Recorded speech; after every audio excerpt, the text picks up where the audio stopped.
This is Book TV's Afterwards podcast.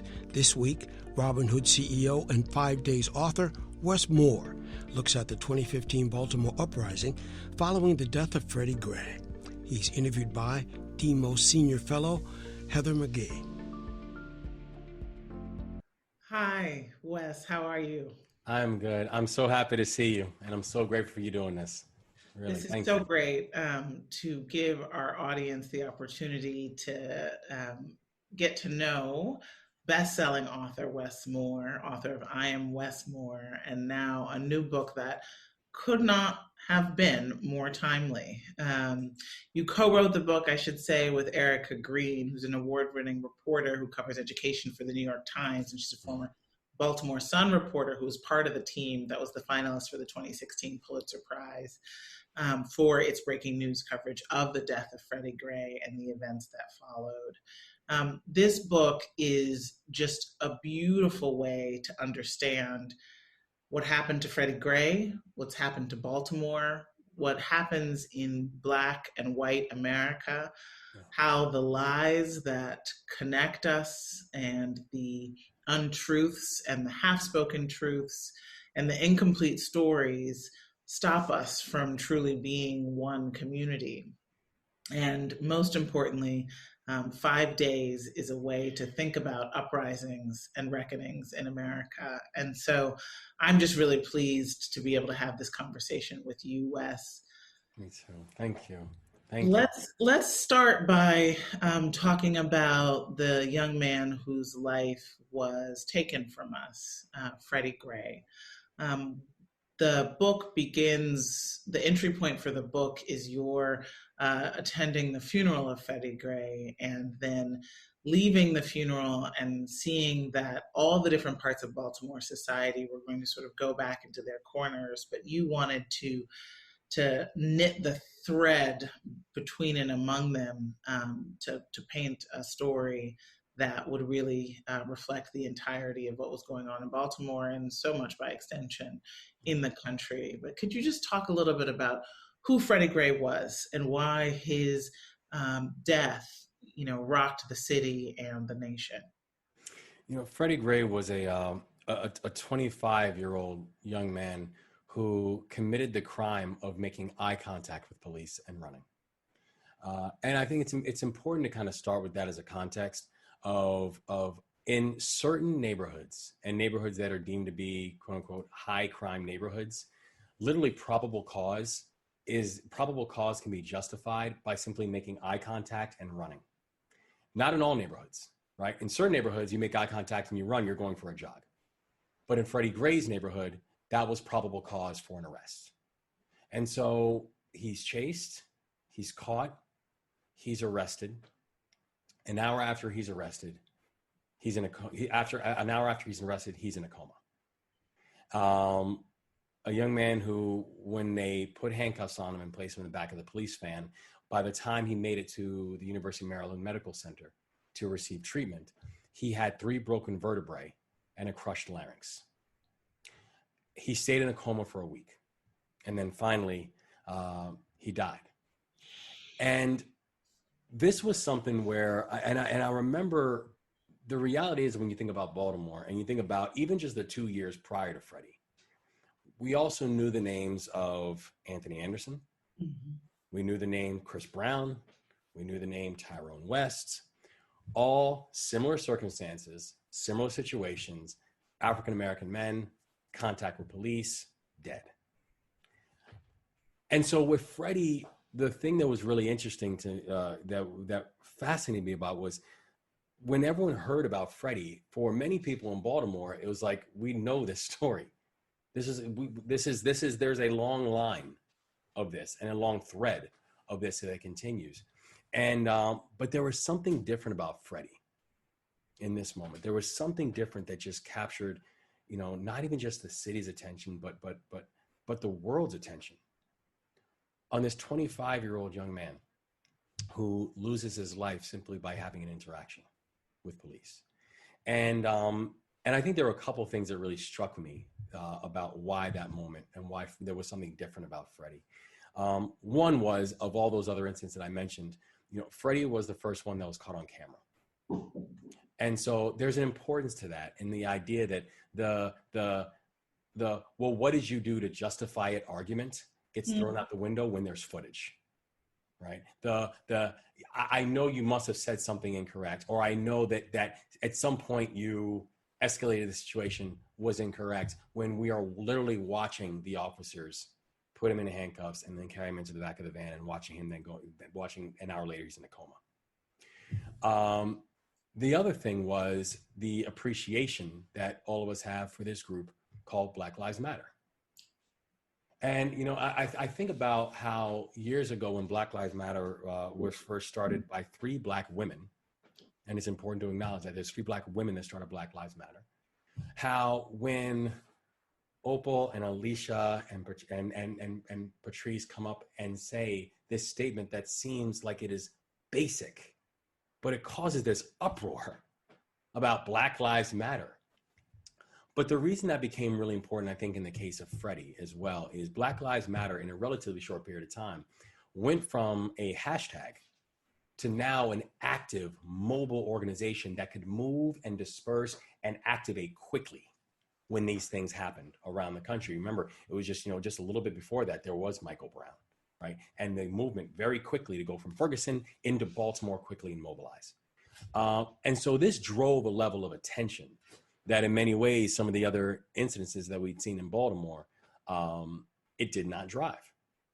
And so I remember attending Freddie's funeral and going to the funeral in the morning. And it was actually that evening or the afternoon, when everything kind of jumped off. And I attended his funeral in the morning and kind of looking around the church and looking at the fact there were just, when I was there, hundreds, but it turned into thousands of people showed up. Like, everybody showed up to Freddie's funeral. And it was the first funeral I've ever attended where I didn't know the person. And that really struck me, because it was one of these things where I felt like in many ways that was part of the problem. It was one of the things that actually made me truly understand my own complicity in all this. And you're looking around the church and you're just like, are any of us prepared to do what it would take to make sure that something like what we're watching right now actually doesn't happen again? And then I also learned more and thought more about the life that we asked Freddie to live. And that's where I knew, and I decided at that point, I was like, I want to tell this story. I want to do it through the eyes of these other individual people, but I want to be able to try to capture in my own mind and process in my own mind this moment we found ourselves in, and why it matters and why it should matter on a deeper level than even just what we saw in those days. So tell me about those people that you decided to tell the story through. It's 8 different people. Tell me about some of them. It's a while, Heather, because I mean, if Baltimore is nothing else, it's a city of characters. and I found myself, so like, you're talking to all these people from all these different stripes and places and demos, and everybody had ideas. Everybody had thoughts. Everybody had their own hypothesis and their own conspiracy theories and all that kind of stuff. And so actually one of the toughest parts of the book was going through and identifying who were the people, who were the stories that you want to tell out of the dozens of people who you're talking to, which 8 make the cut, right? And actually initially it was about 7. We ended up adding on one more later on. But I wanted to try to include names of folks who all represented different perspectives. So the idea of saying that, no matter where you sit, there's someone in the book who probably will really resonate with you within the others. And there's probably someone in the book who you vehemently disagree with. But that's human nature, And that's kind of what I wanted to explain even with that situation. And so, as I was going through deciding that one of the people, I knew you cannot tell a story about the history of policing in Baltimore without including the name Tawanda Jones in it. Tawanda Jones is a woman whose brother, 2 years before Freddy Gray, died in police custody, a guy named Tyrone West. And Tawanda Jones, every Wednesday, Literally, in fact, yesterday I participated, and yesterday was the 360th West Wednesday, where every Wednesday she holds a protest demanding accountability for her brother. She has not missed a Wednesday. Rain, sleet, snow, virtual. She has not missed a Wednesday. And every Wednesday she fights for her brother. And so she found herself in the middle of everything because because Freddie's family knew about her, knew her story, asked her to help lead rallies and all that kind of stuff, which she was humbled to do. But at the same time, she was like, I love the Baltimore standing up, but where was this when my brother was killed? I knew that I wanted to profile a guy named Mark Partee, who was a police major and who grew up in West Baltimore, now is one of the highest ranking African-American officers in the Baltimore police force, and found himself leading the area where everything kind of jumped off at. And one of the fascinating things I found in a conversation with him was he said to me, I know for a fact that none of my colleagues woke up that morning with homicide in their minds. Mm-hmm. But I also know that for those kids in West Baltimore, I understand why they don't believe me. Mm-hmm. And so he found himself really battling throughout these days of justifying both sides, which in a really fascinating way, I loved exploring, his story. I loved exploring, the story of Anthony Williams, who runs a spot called Shake and Bake, which I first went to when I was 13 years old. And the thing I loved about Anthony and his story was he would only hire kids who no one else would hire. That was his focus. And he went after the kids with the records. He went after the kids with the tattoos. He went after the kids who everyone else would look at and say, this is probably not the right thing for you. And I love telling his story about how his interpretation of everything, how it happened, because his store, Shake and Bake, was right in the middle of everything that jumped off. And seeing how both the response to Shake and Bake in that moment and his response to the uprising, I found fascinating.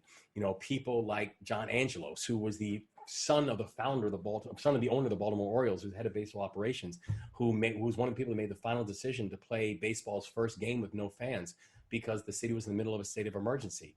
But he wanted the world to see this. And he wanted the world to see what happens when these racial divides essentially explode and implode within a city.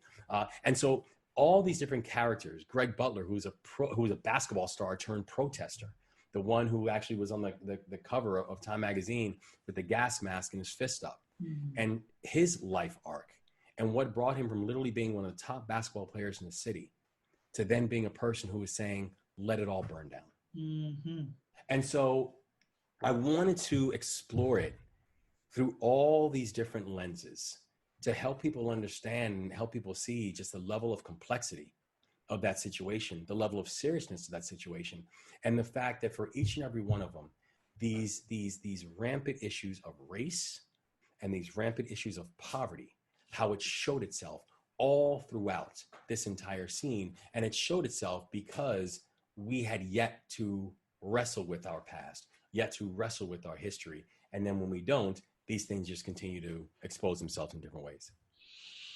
I want to get to the current moment, but before that, I want to stay a little bit in 2015 in those 5 days, the 5 days that you take for the title of the book, 5 Days, The Fiery Reckoning of an American City. You are a proud son of Baltimore, Rhodes Scholar. You've gone on to, obviously being a best-selling author with the other Wes Moore, and now you're the CEO of one of the nation's largest anti-poverty organizations, the Robin Hood Foundation. What did the time you spent learning about Freddy Gray, learning about these 5 days, and learning about Baltimore in the 5 now years since then, what did you learn? What changed your perspective at all? One of the things that really struck me about it was the natural unfairness of Freddie's life, and how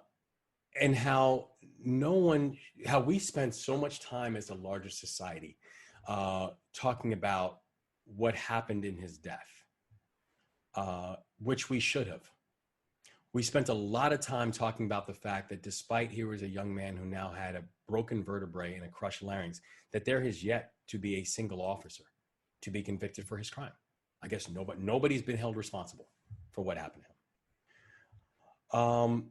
The thing, though, that I wanted to, that really hit me, and it actually it helped alter the way, even though the way I even think about the work that we do, is I think about that week that Freddy was in a coma. And the horror of it was, arguably, that might have been one of the most peaceful weeks of his life. Because at that point, he was surrounded by doctors and nurses. By that point, he was surrounded by lawyers and activists. He was surrounded by people who knew his name. He was surrounded by people who cared if he lived or died. Mm. And I can't argue for a single week in the 25 years prior where that was his case. Yeah. Where he had a city rooting for him. And I think about, when you think about the horror of those 25 years, the horror of his introduction into the world, the horror of the fact that at every single turn, the world was telling him, screaming at him, what they felt about him, and how damning those 25 years were. There's a part, and I'll read from real quick, which I think is, people say, maybe what's one part of the book that really hits you? And I say, actually, the one part that hits me every single time is just a simple timeline of Freddy's life. It's just understanding from the time he was introduced into the world, how the world viewed him and treated him. And it's like, I'll read this one part. And it's 1989. Gloria Darden gives birth to twins, a boy and a girl. The twins are born 2 months premature. In her early 20s, when she had the twins, Gloria had never attended high school. She could not read nor write and struggled with heroin addiction. Tiny and underweight, Freddy and his twin sister, Frederica, spent their first months in the hospital. After 5 months, Gloria brings the twins back to the housing projects, to housing projects in West Baltimore. 1992, Freddy and his family moved to 1459 North Carey Street in West Baltimore. The house rents for $300 a month. In 2009, it and 480 other homes just like it will be named in a civil suit regarding the endemic levels of lead paint throughout those homes. By age 2, Freddy and his twin sister have elevated levels of lead in their blood and suffer lasting brain damage. The family lives on North Carey Street until the twins are 6 years old. 1995, Freddy starts school at Matthew A. Henson Elementary School in Sandtown, Winchester. Because of the lead poisoning, Freddy's behavior poses considerable challenges to the school's teachers, statistically among the least experienced and worst equipped educators in Baltimore City. His teachers enrolled Freddy in special education classes, which he would never leave. By 5th grade, Freddy was 4 grades behind in reading. Driven out of the classroom by his intellectual disability, Freddy spends his early years in nearby recreation centers. 1998, Freddy is spending more and more time out of the classroom, experiencing increasingly long stretches out of school. Freddy starts to migrate to the corners and begins dealing drugs. At home, Freddy's stepfather leaves for drug rehab because of his heroin addiction. Without his income, Freddy's home experiences long stretches without electricity or running water. Freddy's godmother takes Freddy to church, where he volunteers delivering meals to senior citizens and washing cars. 2008, the Baltimore City Public Schools record Freddy's last attendance in school. He's 18. He's in the 10th grade. 2009, Freddy is arrested and sentenced to 4 years in prison for 2 counts of drug possession with intent to distribute. 2011, Freddy is paroled and back on the streets. 2013, Freddy is arrested again for drug possession and distribution. Shortly thereafter, Freddy's half-brother, Raymond Lee Gordon, 31 years old, is gunned down near the Inner Harbor in downtown Baltimore. And that brings us to April 12th of 2015, when he makes eye contact with police, where he is placed under arrest by 8:59. And by 9:26, the city fire department responds to a call for paramedics to support an unconscious male at the Western District Police Station. April 14, Freddie undergoes double surgery at shock trauma. It is determined that Freddie has 3 broken vertebrae and an injured voice box. April 15, Freddie remains in a coma. April 18, word spreads about what happened to Freddie and protests begin outside the Western District Police Station. April 19, 2015, at 7 o'clock in the morning, Freddie is declared dead at shock trauma.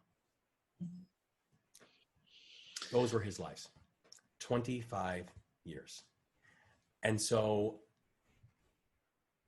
it haunts me because, you know, we spent so much time going over and thinking about justice for Freddie and what justice for Freddie means. And it was really through this process that I know that I came with a takeaway that justice for Freddie is not just what happens to those 6 officers. No. Justice for Freddie is making sure that we actually provided an environment where his life meant something and where society actually treated his life like it meant something. Justice for Freddie should have started in the womb. That's exactly right. With mother receiving treatment. That's exactly right. And financial support during that treatment. That's exactly right. And not treating an addiction like it's something criminalized, which we repeatedly do. You know, and we have seen this, and particularly, and it's not just a Maryland thing, but I think about in the state of Maryland, where Baltimore City has more overdoses than the entire state of Maryland combined. Right? And part of it is that we still have yet to get to a point where we can treat addictions, which is an illness. This is an illness, and I know I have one of my dearest friends lost his battle about a year ago now, so sorry. And he fought, and repeatedly. And part of the reason that we actually weren't able to get him part of the treatment, which would have allowed him to go out of state, to go to a place that we thought was a better facility for him to go to, was because of the fact that his addiction was criminalized before, so he couldn't leave the state. I'm like, why are we doing this? And so you're absolutely right. I mean, this is something where his mother, Gloria Darden, spent her entire life in poverty. And we had this situation where part of the reason that and I think about poverty as in its existence, part of the challenge of poverty is not even just that it's there. It's that it's predictable. It's that it's sticky. It's the fact that, you know, if a child, particularly a Black child, is born into poverty, their probability of dying out of poverty are so monumentally slim. And that's something that I think, you know, again, we as a society have to take a real account for, because these are issues that we just have yet to wrestle with. We've yet to deal with. We have made a devil's bargain about how much pain we are willing to tolerate in other people. Wes, you do such a profoundly beautiful job of taking, you know, the emblematic tool of a writer, which is the individual story, and then zooming out and tracing where the public decisions and the decisions of the powerful have shaped that individual's life. That is so much the conceit of your first book.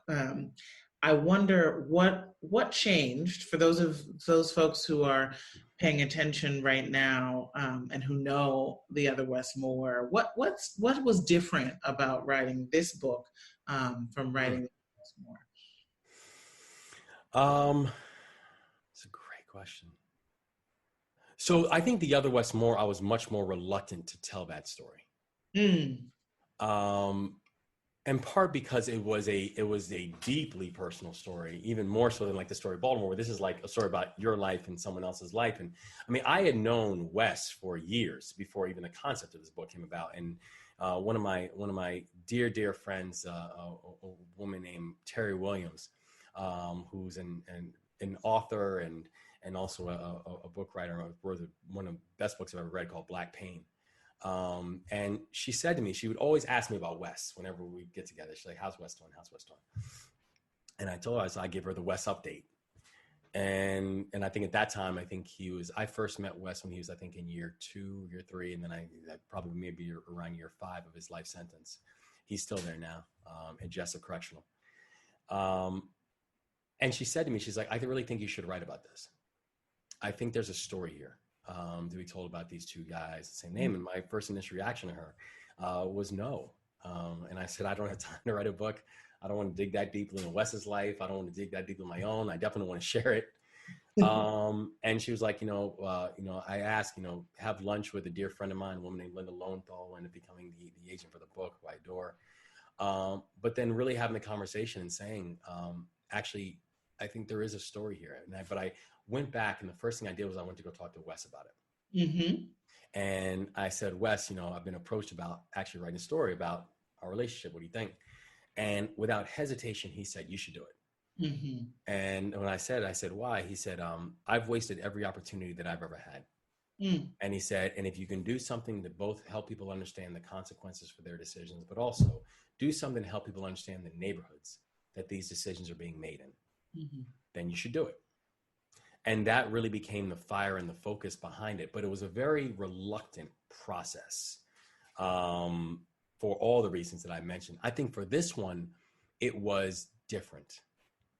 And for this one, it was different because I felt like the idea of the context around everything that was taking place here, that we cannot miss this. We cannot miss the context of what was being said and what was being expressed during those 5 days. And that's even why I wanted to include some of the stories, and and as I was going through the process, I knew I was like, I need to get a journalistic, approach. That's why, I approached Erica to say, like, have me collaborate, because I've always respected her work. And I remember having a conversation with her about one of the scenes in there, which I thought was really powerful. And it was one of the ones where the kids were yelling at the police. Mm. And it was what they were yelling that was fascinating. They weren't yelling justice for Freddie. They weren't there's like, she was like, Freddie wasn't even being mentioned. Mm. They were yelling like, this is from my Uncle Buck. This is for the time you put your hands on my mother.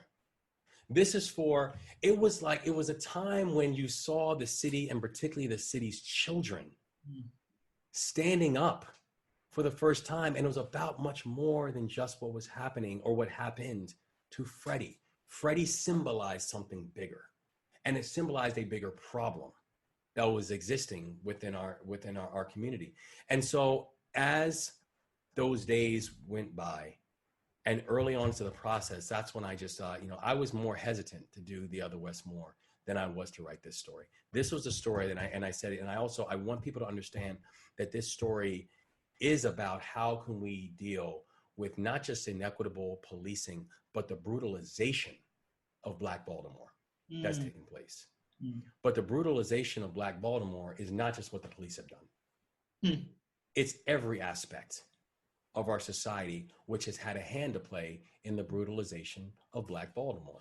That the history of redlining is the brutalization of Black Baltimore, of discriminatory lending, of discriminatory housing policies, of inequitable policies of the GI Bill, all of it, the brutalization of Black Baltimore. And I wanted to be able to tell that story in a context of this narrative of this moment that captured all of our attention for this moment, but also demonstrating the fact that it was a long time coming when we think about the measures of inequity that existed in the city. And so now here we are in this moment. You and I are talking in late June of 2020, the year that God can just have back. Thank you very much. Seriously. Is there a fast forward button on this? And, we are here in a moment of profound Black pain and grief, where we have lost over 100,000 people, disproportionately Black, to a preventable, manageable pandemic, where tens of thousands of those lives did not need to be lost, because our government betrayed us. And when the national sense of urgency around it from Washington seemed to disappear as soon as it was clear who was bearing the brunt of this disease. And upon the back of that, now into 4 months of a pandemic, we have had the repeated witnessing on camera of the hunting, the discrimination, and then the murder of Black people, from Christian Cooper, Ahmaud Arbery, of course, George Floyd, and Breonna Taylor. We did not see, but we can close our eyes and imagine what it would be like to be an EMT, an emergency medical technician, lying in your bed and having ununiformed, plainclothes police knock on your door and start firing and kill you. All of this atrocity upon atrocity has fundamentally changed this country right now. And what you've seen is still now almost 4 weeks of sustained protest all over the country. That is not just in inner city Baltimore. That is everywhere from Salt Lake City to Portland, Maine to Tuscaloosa. That is in 95% white counties and 95% Black counties. It is in counties with median income of under 20,000 and median income of over 200,000. Here where I sit right now in New York was no longer is, but was the epicenter of the coronavirus epidemic, and then was the site of some of the largest protests and demonstrations for Black lives, and also some of the most flagrant and violent repression of those peaceful demonstrations. This is the moment we're in, Wes. And so I do want to ask you what you learned, what you think we should learn, more importantly, in reading 5 days for this moment. Those were 5 fiery days in Baltimore that in my lifetime, we've only seen those kinds of urban uprisings so often, but now we are in what is truly a sustained, continue to be a daily protest somewhere in this country now. Whether it's a stroller brigade or a bike brigade or, an online protest or a tweet storm or, this corporation signaling what it's going to do differently. We are absolutely in a moment of mass uprising. So what should we learn? What do you think will be different? What can 5 days, your book, tell us about this moment? Yeah, one of the things that I think this moment has taught us. And honestly, I tell you, Heather, I give a tremendous amount of credit to you and your work, because this is the exact thing that you have been so brilliantly continuing to push on within our society about. Not only is that race matters, but acknowledgement matters. Mm. And it's something that we just still continue to miss in all this. And I think about it in the context of 2020. And you were so right this year, man. I mean, so I don't know if anybody could have predicted what this year has brought to us, because I mean, this year has truly thrown 2 genuine man-made crises at our doorstep. The first was the introduction of a virus that has had these absolutely catastrophic health and economic implications on our society.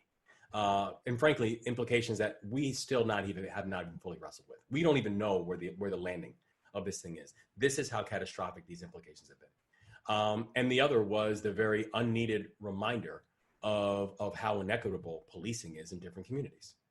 And the reality is that both of these 2 crises, despite being different, they expose the very same truth, right?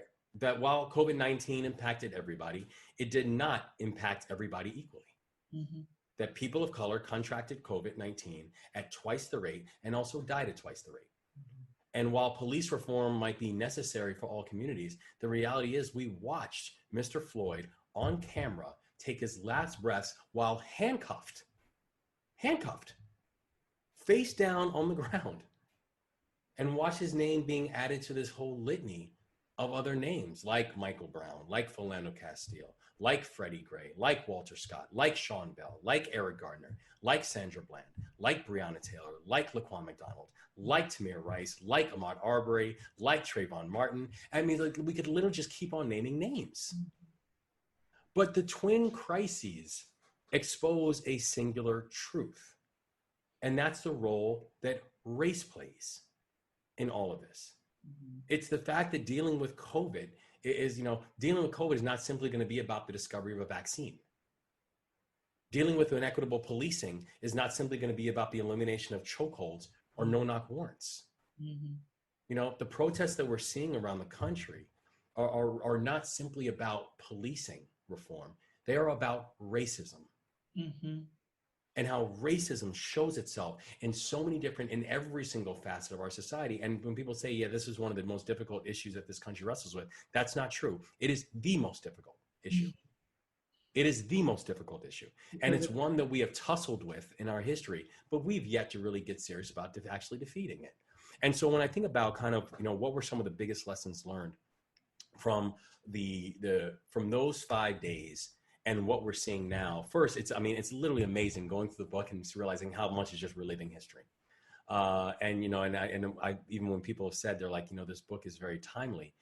Honestly, my gut reaction is, when wouldn't have this book been timely? And that's part of the problem, right? I mean, we've been dealing with this since inception.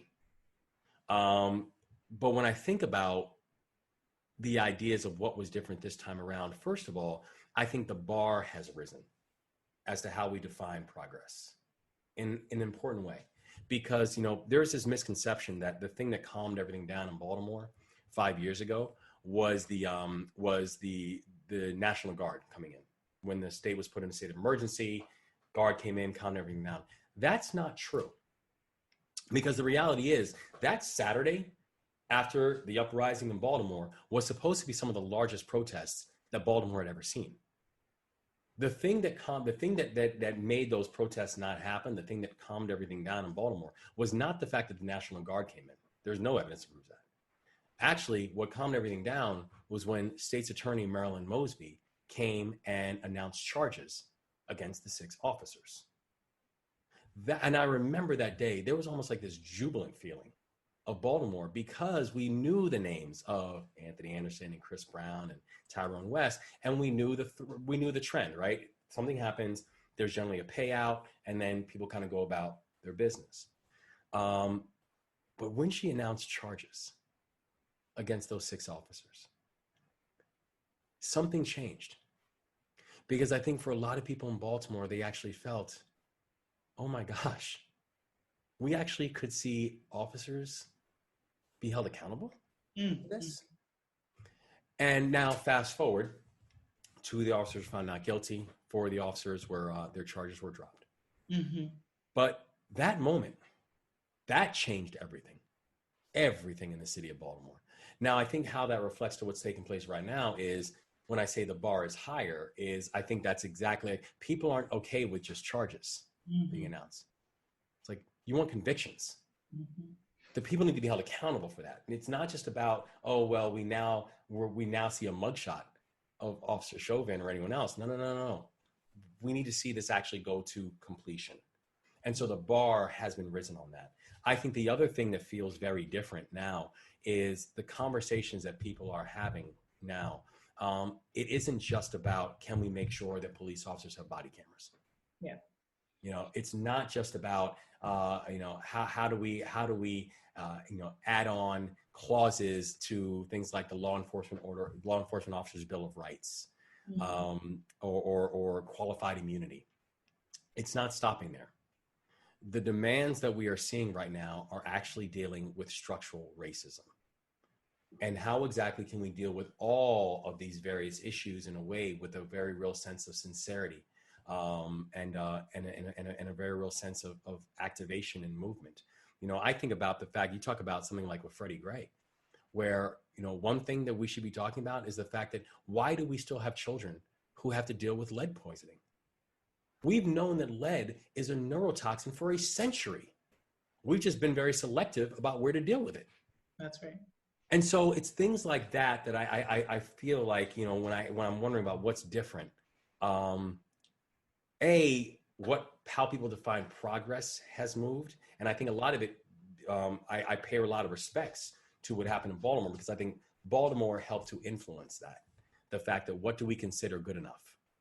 I many think non-indictments. that's exactly right. Suddenly, charges was a victory. That's exactly right. Where that was the big deal. But that also, in fairness, that was the first time that ever happened in Baltimore. Mm. This was a police department that was months after all this happened was placed under consent decree because of patterns and practice of racial injustice. So there is a long history of this, to the point that the DOJ even came and acknowledged and said, yeah, the Baltimore Police Department's got a problem. But no one has ever been even charged for it. And so that was such a big deal in Baltimore, the fact that there are actually, for the first time, actually going to be charges filed about police interactions with citizens. But I also believe that as of now, that's not good enough. The charges are like, that's bargain basement.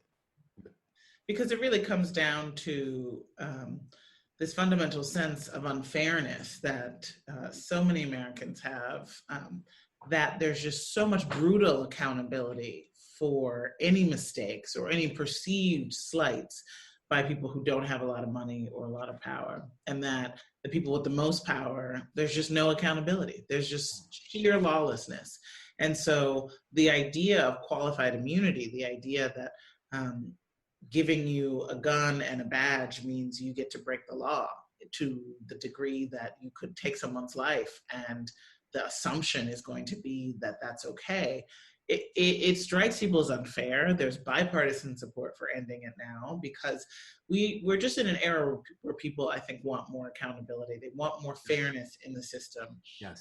From the financial crash to, the continued pollution of our air and water, and just how many people with power continue to get away with poisoning us and killing us.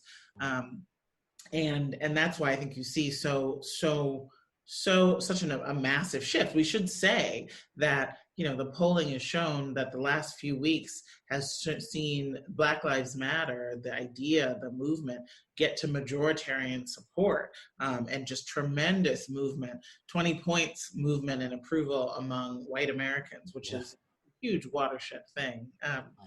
Now, Wes, your book is about 5 days of demonstrations, of uprising, of riots and property damage. I think we should talk about that because, this question of sort of what is the identity of the protester, what's good protest, is, during the period of time in mid-June, what we saw was hundreds of thousands, if not millions of people coming out to protest. There being a very narrow and sometimes completely unrelated band of folks in some places who, damaged property or who stole things from stores, or who set fires, and a response of a really multi-city curfew being instilled. Yeah. Period, right? So that it was illegal suddenly for us to leave the house, not to protect our own safety because of the coronavirus or anything like that, but because the First Amendment expression of the First Amendment right to assemble and to protest and to speak was suddenly seen as a threat to property. And then, of course, we had the infamous Lafayette Square moment where the White House, where the president Donald Trump came out and deployed and ordered forces to deploy tear gas on peaceful protesters in advance of any curfew, just for him to have a photo op. So we're in this moment where urban unrest and the right to protest and the reaction of police is absolutely at the forefront of our conversations. And for a country that was founded on protest and revolution, in fact, violent unrest and insurrection, I think there's a lot of stories that we tell about that. So what did you learn, and what could readers learn from reading 5 days about sort of the very nature of protest and the importance of protest and what it's like when that protest turns into anger and the destruction of property? I thought about when the current president deployed the 82nd Airborne and had them in Virginia ready to deploy if these protests continue to get larger and continue in Washington D.C. and like that's my old unit. That's the unit that I served in, and I remember thinking to myself, it's like the oath that I took when I first joined the military was to defend the Constitution against all enemies, foreign and domestic. That's the first part of the oath that I took when I became an Army, when I joined the military. And it goes back to the question, and you just brilliantly stated it, Heather. It's, what were they doing besides expressing their First Amendment right? Freedom of assembly, freedom of speech. You know, if there were people, and you know, and I'm all for the calls for peace, right there. I also know that where is your frustrations supposed to go in the absence of justice? And so, and if we have people who are doing the violence and that kind of thing, that is also the job of police forces to be able to take care of that and take care of the safety of not just the citizens, but also the protesters. But the idea of calling in the military to be able to do this, I just found to be so backwards. And it's for a couple different reasons. One, it's on this idea of that never elevates the situation. It's one of the reasons that I'm very much against this idea, this hyper militarization of our police forces. Mm-hmm. You know, sometimes when you dress for combat happens. Mm-hmm. And so the idea of both the hyper militarization of our police forces and having police forces that are dressed up like stormtroopers, or placing paratroopers or whoever else in American streets, your goal cannot be peace. Mm-hmm. And there's no way you can tell me that your goal is peace when you're introducing tools of war inside of it. The second piece is that's not what these individuals signed up for. Mm. It's not why they put their hand on, it's not why they took their oath to sit and give charge in American cities. In fact, if you look at the law in Posse Comitatus, there's real restrictions against U.S. forces being deployed on U.S. streets and doing any form of police function. The third piece is this. If you look at the history of this country, the President of the United States has only activated the National Guard 12 times in the history of the United States. 10 of them had to do with race. Only 2 times that did not have to do with race. One was the postal workers strike in New York and the looting that took place in St. Croix after a hurricane. That's it. Every other time had to do with race. And so my question is, we continue dealing with effect instead of actually dealing with cause. And we continue coming up with a solution of saying, well, if there's action here or people acting up there, let's throw in the police. Let's throw in the military. And it's, once again, it's because we're not dealing with causes that we keep on adding a military solution to effects. And so I applaud the people who are out there, and to your point, have been out there for weeks now, nonstop. Rain, wind, curfew, no curfew, Corona, flashbangs, yeah. You know, and still out there saying, you will hear us this time. You will hear us.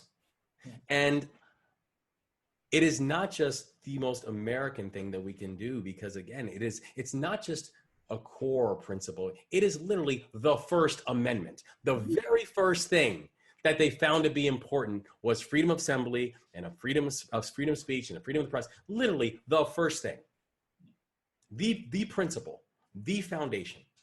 And so watching people expressing that and then adding, you know, whether it's excessive policing or military forces to be able to deal with it, just shows in its nature a challenge and a hypocrisy that I think we have to be able to contend with as a society and call that out when we see it as well. So Wes, you said we keep addressing the effects and not addressing the root cause. We have just about 5 minutes left. I wonder, in your work as a CEO of Robin Hood, as someone who's a very keen observer of impoverished communities, what would it look like to address the causes? What do you want to see happen? I want us to be as deliberate about the rebuilding of our communities as we were deliberate about their destruction. Mm. I want us to be able to take on and first to have basic principles that we know we're not willing to compromise on. So, for example, for 23% of people who have lost their jobs during COVID-19, well, for all the people who have lost their jobs during COVID-19, 23% were living in poverty before COVID-19, Mm-hmm. i.e., the working poor, Mm-hmm. i.e., people who were working in many cases multiple jobs Mm-hmm. and still living below the poverty line. That should be completely and utterly unacceptable. When you have people who are working, many cases working full hours, Mm-hmm. and still living below a poverty line. One of the other things that exposed for COVID-19 was how many people, because of the healthcare system that we have in base right now, where it's very employer driven and that type of thing, that when you watch 11 years of job growth go away in 11 weeks, the other secondary and tertiary impacts is how many people we now have uncovered. Mm-hmm.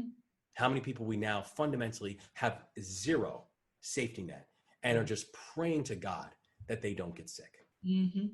You know, the idea that we are dealing with things like, and basic things that we should be talking about and dealing with are things like the child tax credit. So Wes, you talked about how we so often are just trying to address the effects and not getting to the root causes. What would that look like? What would change look like if we really addressed the causes? I think we have to be as deliberate about a fundamental buildup that we have been as deliberate about a fundamental breakdown. We've been incredibly intentional about the way this breakdown looks and how it shows itself. And so I think at every single place, we have to be deliberate about what would it mean to actually rethink our society if we did not have that as our fundamental default. So for example, I think about all the people who have lost their jobs due to COVID-19. The reality is 23% of them were people who were living in poverty before COVID-19, i.e. these are people who were the working poor. They were working, in some cases, multiple jobs and still living below the poverty line. We as a country have to deem that to be completely intolerable. We have to think about the fact that we have a healthcare system that is largely based on employer healthcare. Well, the problem is that when you have 11 years of job growth go away in 11 weeks, we now have this gluttony of people who are now fundamentally uncovered and who are just praying that they don't get sick. And frankly, for everyone else, we're praying that they don't get sick either because of what that's going to mean in terms of the cost because of the system that we created. We have a child tax credit system where we have to be able to ask and demand things like making the child tax credit fully refundable. When you consider the fact that 54% of Black children in this country do not qualify for the child tax credit. So we have a system that's supposed to be providing a safety net that provides no safety net.